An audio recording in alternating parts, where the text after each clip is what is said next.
Yo, yo, yo. We're back. What's up? It's the First Choice Fantasy Football Podcast with Alex, Ed, and Brandon, A. And today we're going to dive into the AFC West yet again. You know, after we just posted that quarterbacks, tight ends, and defenses like yesterday. You should have seen that, John. It was banging. But we're going to dive into the running backs today. So, you know, we got players like CH. We got Josh Jacobs. Don't forget about Damian Williams. People sleeping on him. Forget about Damian Williams. Anyway, anybody got anything to say before we cut to this intro? Let's cut right to it. Cut it. Cut it. Bip. I said, baby, I am not the one to play with. Ain't the type to give up, I'm driven and motivated. I just want some recognition and some compensation. But this ain't about the money and it ain't about the fame. I got lightning in a bottle, I think I just found my perfect sound. Can you see the fire in my eyes? Bitch, it's burning now. Lightning in a bottle, I think I just found my perfect sound. Can you see the fire in my eyes? Bitch, it's burning now. We're back. Are we? Back again. AFC West running backs. Back again. Sim Shady's back. Tell a friend. Is he back then? Look, he's I mean, too he's- old to be back. I don't know, man. Has he ever left? That's the real question. I don't know. I didn't really see him on the last album. No. I miss Slim Shady. I just feel like a 50-year-old Eminem just, like, probably is not going to keep doing it. Is he 50? He has to be somewhere He's up there. That's crazy. He used to be it, though. I'll tell you what. Anyway, I still listen to that shit. we need to know that. He's Yes, 47. Yeah, Slim Shady. Woo! Anyway, let's That's get into the these. thing. Let's get into these running backs. He's Yeah. old for a running back. He's archaic for a running back. He's years late. Still younger Alex- than Frank Gore. Is he? What? Oh, I actually thought about that for a second. Hold on. Go ahead. Is Frank Gore 50? I had to let it register in my brain. Yeah. I guess we're going with Jacobs number one. Part of me just doesn't like Josh Jacobs as an Eagles fan because I got tired of like hearing how much better than he is than Miles Sanders. Hmm. Fuck you guys, but I guess he's number one because you know he can catch passes and he can run the ball and he's really good at forcing missed tackles. Can He's a he pretty catch good running passes, back, though? I think. I think he has that He only capability, averaged but he 2 targets wasn't a game last involved. year. But yeah. Yeah, I he guess. wasn't involved in I the think he receiving can game. do it. Yeah, he's probably able. I mean, most athletes are able unless you're like Derrick Henry, Jordan Howard. I guess. Jordan Howard, yeah. Jordan Howard's definitely a good example. No, I don't know. We're putting Jacobs at one. He had a pretty good rookie season. Pretty sure he battled an injury that rookie season. Yeah. So Shoulder, right? Yeah. Maybe they'll get involved in the passing game. Dots and shit. Maybe they won't. Hopefully they will, and he'll do good. And then we got Clyde Edwards-Helaire, who I love, You at love number it. 2. And if y'all remember Kareem Hunt when he fucking blew up his rookie season, now we've got Kareem Hunt 2.0. This guy can catch passes, he can run the ball, he can pass block, he can do everything that you wanted. And I think it's enough to put him here that Patrick Mahomes, when asked who they wanted on that pick, he said, "Give me my boy Clyde." They did not just drop a first-round pick on this man to bench his ass for Damian Williams. Big facts. So he's going number 2. And Austin Eckler at number 3. I would imagine like he's not going to get as big a workload as the top 2 have the potential for because he's so tiny. And I don't know. I think he'll still be excellent in the passing game, but I wonder if it might take a half a step back because Rivers is gone. You know, Rivers relied on him a lot, but I still like him. Still pretty high on him. There's a massive gap between he and number 4, the soon-to-be, if not already, disappointment of the Denver Broncos. We got Melvin Gordon, who I don't really think is that good to begin with. He's only had one season in which he actually was good, but got Phillip Lindsay here at number 5 because, you know, when Gordon does bad, they're going to have to put Lindsay in. But like Austin Eckler, he struggles with, maintaining a giant workload because he is the size of your average house cat. Not sure he catches passes as well as Eckler. I like Lindsay, but he's number 5 here. And then after that, things get a little questionable. I guess Damian Williams at 6 just because the Chiefs rotate their running backs. So I'd imagine he'd still get some looks, even though I think Edwards-Helaire is going to get a lot. And then after that, we just got two rookies that, take a swing on in Bowden or Joshua Kelly. Hey, you know what? Maybe Josh Jacobs doesn't catch any passes at all, but you know who can catch passes? The guy who's part quarterback, half receiver, Bowden. I don't know how to pronounce his name. I do know that they spent, what was it, a third-round pick on him? Yep. All right. Yeah, so I would imagine they'd use him. I didn't feel like ranking him as a receiver, so I guess you all followed my lead on that. Throw him in at a running back. I'm just tossing him down there with the other rookies. I don't give a shit about Justin Jackson. I think he's bad. So I'm not ranking him. I'm just going to rank Joshua Kelly because maybe he's decent. Why do you think Justin Jackson's bad? I Yeah. haven't seen him do shit in the entire time that he's been in the league. Besides, we got the hot new thing. Kelly, they spent like a 4th-round pick on him. Maybe he'll get some carries and do some damage. Probably not, but you never know. Yeah. That I'd be more willing to take a swing on him than Jackson, and maybe I look stupid in the long run for that, but I don't really think Jackson is much of anything. I would respect the potential. There's a potential for Kelly that just really isn't there as much with Jackson. It's the allure of the unknown. Ed, you're huge into rookies. I'm surprised you're not following me there. Well, I mean, Justin Jackson has averaged over 5 yards per carry his entire Then career. why hasn't he played more? I mean, he played with Melvin Gordon, and he played behind Austin Eckler, too. I mean, Yeah, but even when Gordon was out, it's not like Justin Jackson just lit up the place. I mean, he's not like he's a workhorse size. I mean, he's sub 200 pounds. It's hard to believe that, honestly, but Well, that's why Kelly's up there and he isn't. Yeah. That's about all I got for running backs, Brandon. Brandon, here I am. Here Josh Jacobs is sitting at number 1. And then switches up Austin Eckler 2 over Clyde Edwards-Helaire. I'm gonna bring up your argument that Austin Eckler is small. Well, Austin Eckler is actually 3 inches taller than Clyde. So let's and look only- at, I don't know about 3 inches, maybe like an What? inch or two. Maybe an inch. What? Austin So Eckler's what 5'10".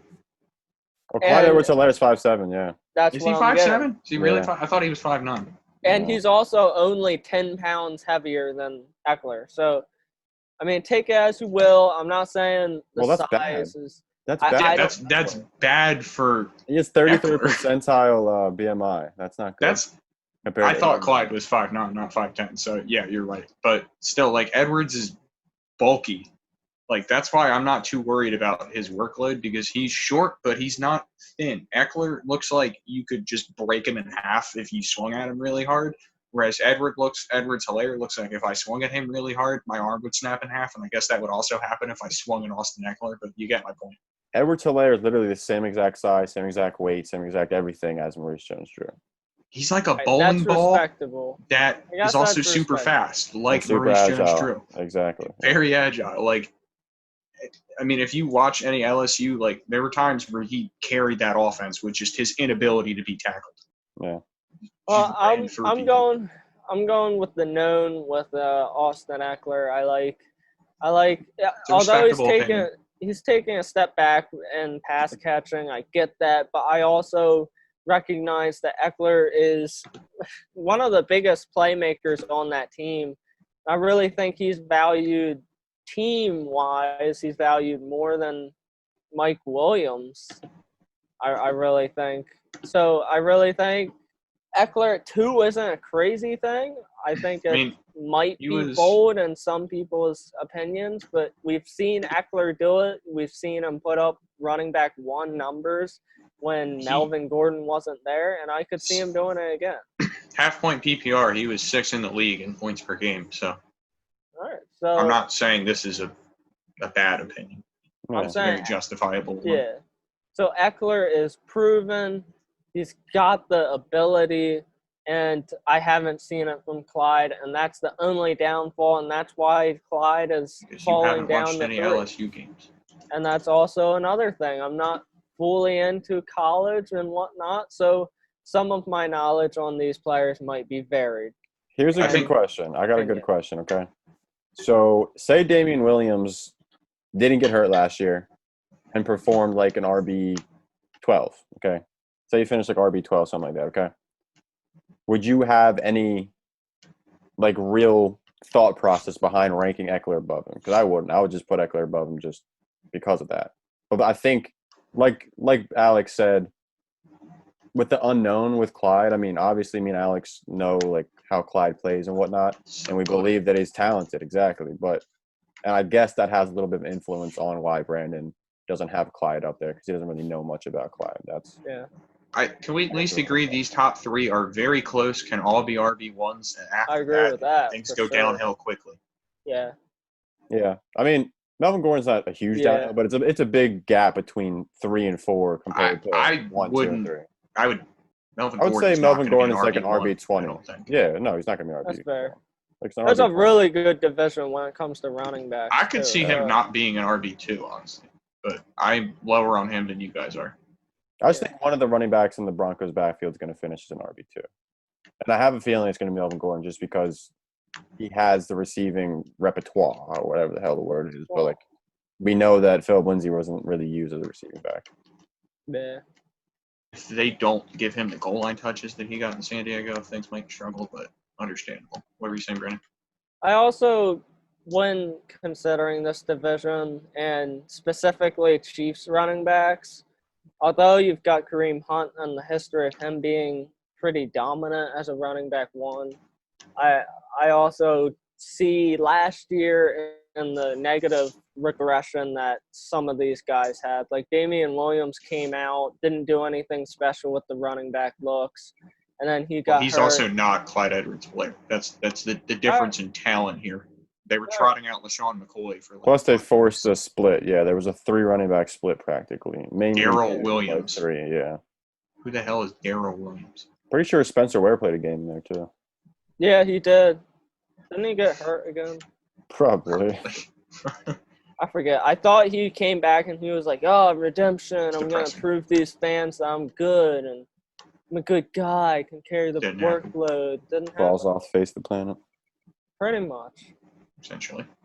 So yeah, surpassing Clyde Edwards-Helaire, you got Melvin Gordon, Damian Williams, Philip Lindsay, Lynn Bowden, however you say his name, and Justin Jackson. Justin Jackson, I think he has came in as a backup and produced pretty just up there with Austin Eckler, I believe. A year or two ago, he did just as good as Eckler did with his carries as Eckler. And working my way up, you got Bowden. I like Bowden. I like that he's kind of fills in that Jalen Richard look with the passing down since he's positioned as a running back / receiver in most leagues. And then you got Philip Lindsay at 6. Lindsay, he's undrafted, Pro Bowl player. You can't count him out. I really think Gordon's going to be negatively affected from Lindsay. And it's tough to rate or print out some rankings because Lindsay hasn't had the ability to be used on the passing down. So how will he be used? Will he work his way into Gordon's looks? You can't really say until it happens. Can I ask you a same with Damian Williams. Yeah? Can I ask you both a question? Okay, so Melvin Gordon obviously split time last year with Austin Eckler and whatnot. Austin Eckler got like a large portion of the receiving downs. Melvin Gordon got the red zone carries and whatnot. Philip Lindsay doesn't really get those targets, and we know this. Yeah. And I'm not sure off the top of my head. Here, let me actually, before I ask this question, I'm going to go check just to make sure. Melvin Gordon and Philip Lindsay, okay? Philip Lindsay takes away those carries.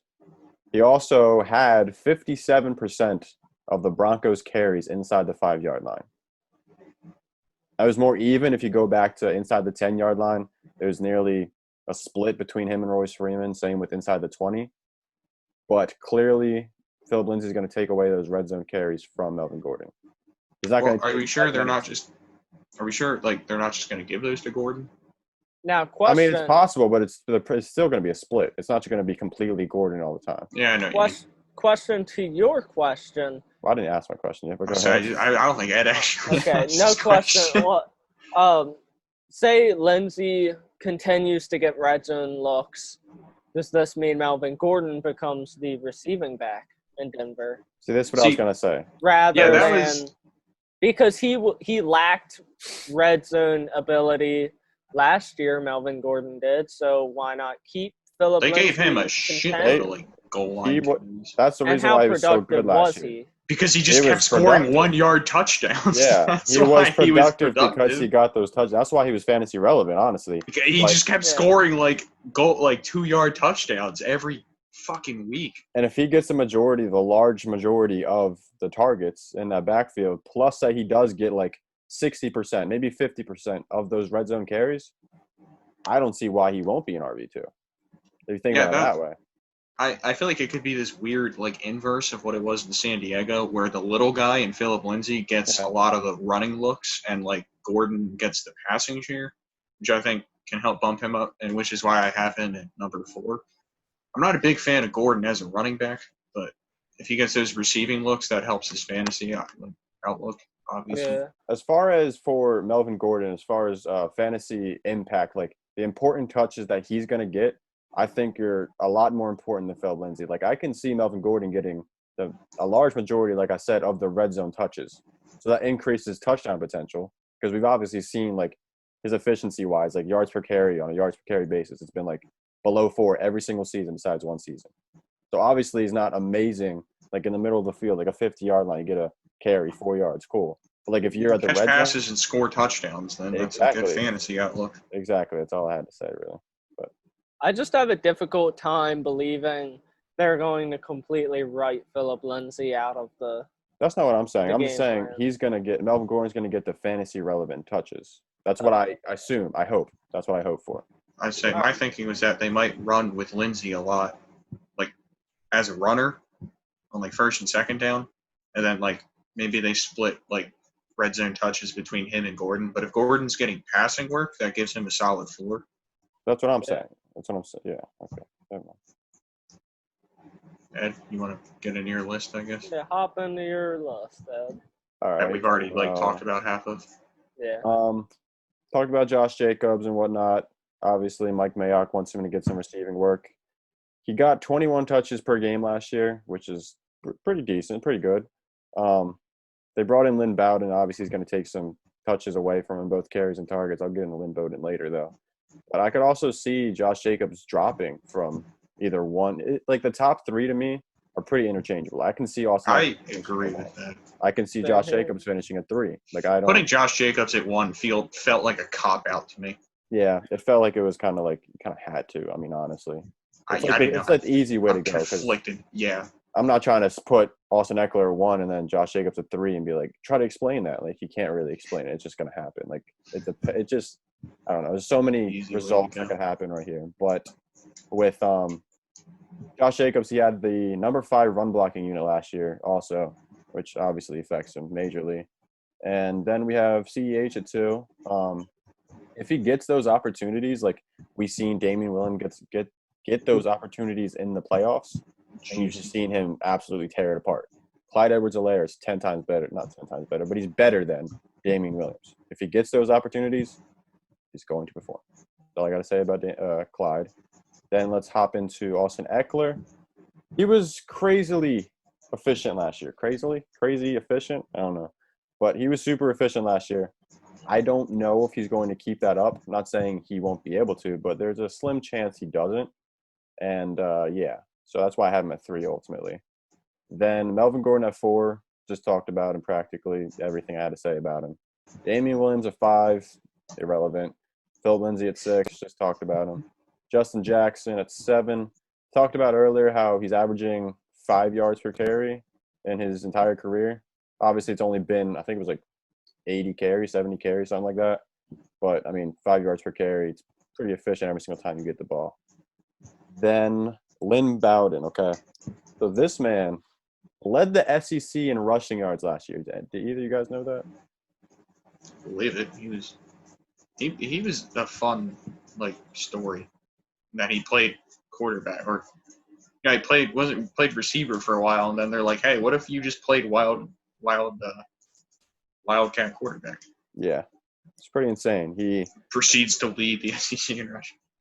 above Najee Harris, CH, Kylan Hill, DeAndre Swift, Keyshawn Vaughn, a bunch of names that we're talking about highly, like he did this in the SEC. Like that's one of the best conferences in college football. It probably is the best. But yeah, he's a good hybrid, can catch, can run, evidently. And that's why I have him at 8 above Joshua Kelly and other random names you can toss in there. But I think my only fear with him is that he's very small. Is he? He looks very thin to me. Thin, yeah. I always got that impression. He looked like a quarterback or a wide receiver. Pretty easy, yes. Now, wasn't Denard Robinson like kind of small too? You guys remember him? Do you not remember him? He was a Michigan quarterback who came in and played running back for Jacksonville. Yeah. You don't know? Okay, never mind. Forget me. Nope. All right, boys and ladies and girls and gentlemen and everybody. So that was the end of the running backs. Let's get this question off, though. We got a question. Brendan, hop into this question real quick. Let's ask. I got this question real quick.